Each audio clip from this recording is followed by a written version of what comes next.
we're fine. We're safe. The power has been out. That was something. Just this is our new normal now. For 6 days, artillery fire has echoed off the walls of Tigrit Abdin's home in Khartoum.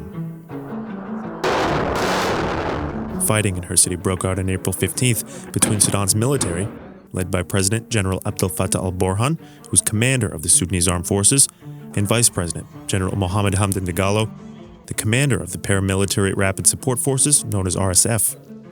And in just a few days, the violence flooded into eastern Sudan and the western part of Darfur. It now threatens to ensnare the entire region.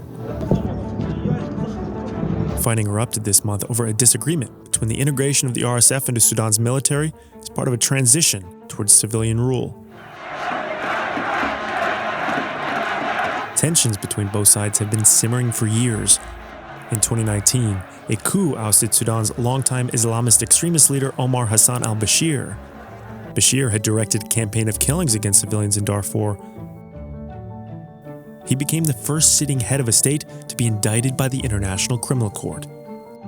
Following his removal, fighting broke out over who would run the country. A fragile civilian-led government was established.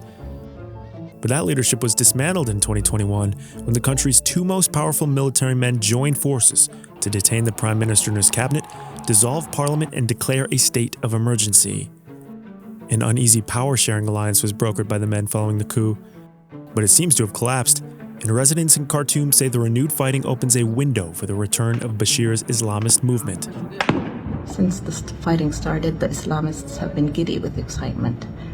My fear, my only fear, is that they come back to power on the back of whoever wins this ridiculous battle that has civilians caught in the middle. And we have nothing to do with this. After 6 days of fighting, at least 300 people have been killed and more than 3,100 people wounded. But casualties may be higher since so few people can reach hospitals. Many residents are trapped and sheltering at home and in offices. We have been inside for the past 4 days because the first day we had electricity, and then we had an outage starting the second day until now. But even their homes provide little protection. Gunmen have reportedly ransacked homes, looted offices, and assaulted residents and humanitarian aid staff.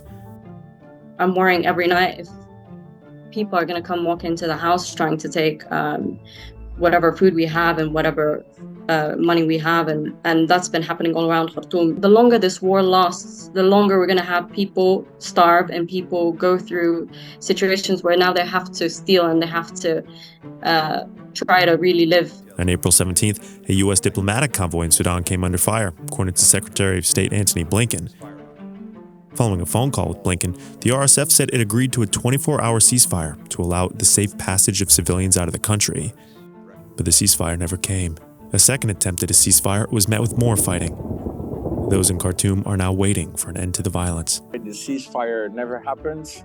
Last night, there was recurringly attacks and skirmishes taking place. They're obviously using guerrilla techniques and obviously using housing as us as shields somehow.